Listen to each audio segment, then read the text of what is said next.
countries. Some would say they are important, and it's easy to see why. Most of us were born into, or even live in a country.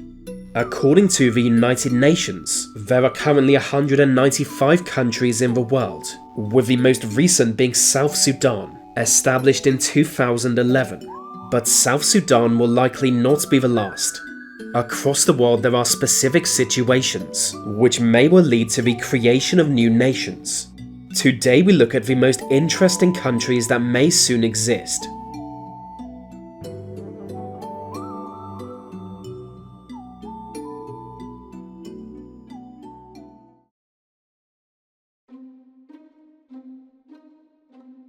I've been saying for years now that Belgium shouldn't exist, and I think by now most people agree with me. The problem is, the country is divided by its two major regions. Flanders in the north, where people are basically Dutch, their language and culture both mainly Dutch, and Wallonia, where people are basically French. Few within the country feel a genuine Belgian identity, and for a long time people have been calling for the country to be broken up. If that happens, there are two realistic outcomes. Either Flanders and Wallonia join their cultural motherlands, or they become two independent countries.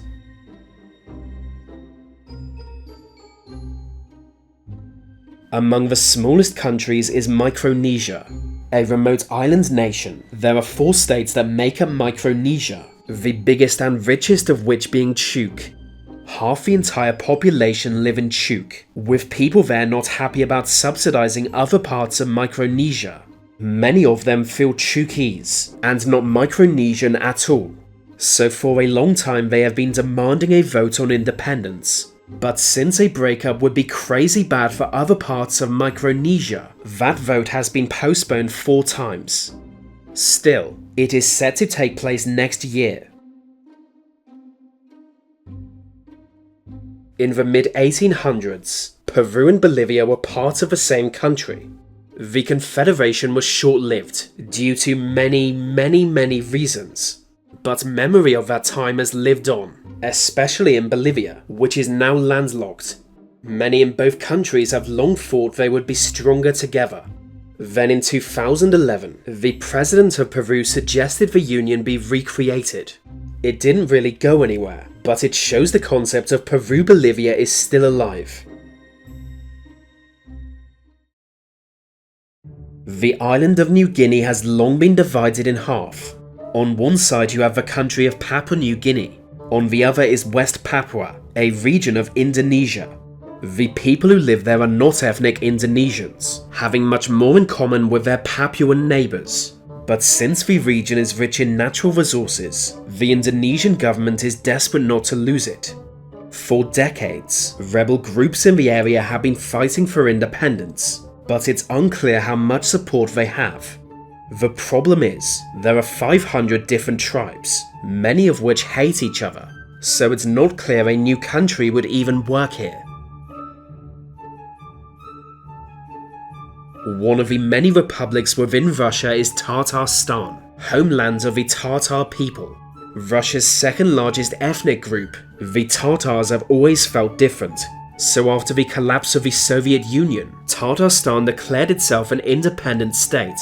A referendum was held, with 62% voting for independence, but courts in Russia overturned the result, calling it illegal. This made locals even more angry than usual, which in Russia means a lot. To avoid war, an agreement was signed to give Tatarstan special autonomy. It worked, but the deal expired in 2017, leaving many Tatars calling for full independence. Many believe the countries of Central America should unite as one great nation. It's easy to see why. Their linguistic, cultural, and ethnic ties go deep. At one point in the 1800s, they actually were part of one single republic. Though soon collapsing into civil war, it included Guatemala, Honduras, Nicaragua, Costa Rica, and El Salvador. To be honest, I don't know the difference between those countries, but I assume there is one. Multiple attempts have been made to recreate the Union. In 1844, 52, 85, 96, and 1921.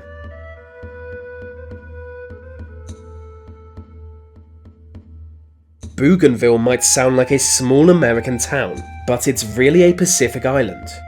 Part of Papua New Guinea, it actually borders the Solomon Islands and is much closer to them than Papua New Guinea, both culturally and geographically. It was an accident of history that Bougainville became part of Papua New Guinea, and in time, armed conflicts broke out between separatists and the government. Only in 2001 was a peace deal signed, but at the cost of a vote on independence. In 2019 that vote took place, with 98% voting to leave. So there's a good chance Bougainville might be the next country to exist. Until the year 1990, Yemen was not one country but two. There are various historical reasons for this, all of which too boring for me to mention. South Yemen was a communist state, supported by the Soviet Union, while the north was an Islamic state. When the Soviet Union collapsed, South Yemen ran into trouble, and soon Yemen united as one state. But the new country was plagued by internal conflict, and 24 years later, a full civil war broke out. Now Yemen is once again divided, with the north controlled by rebels. The current division is similar to the former borders, so perhaps Yemen really should be two countries after all. In 2009, the Turkic Council was founded, with its membership being Turkey, Azerbaijan, and most of Central Asia. It's like a Turk version of the European Union. Many similar organizations exist in the world, but the Turkic Council is unique. They openly admit their goal is to unify members into one nation, the United States of the Turkic world. If successful, it would have a population of 150 million, access to a wealth of natural resources, and control of both the Black and Caspian Sea.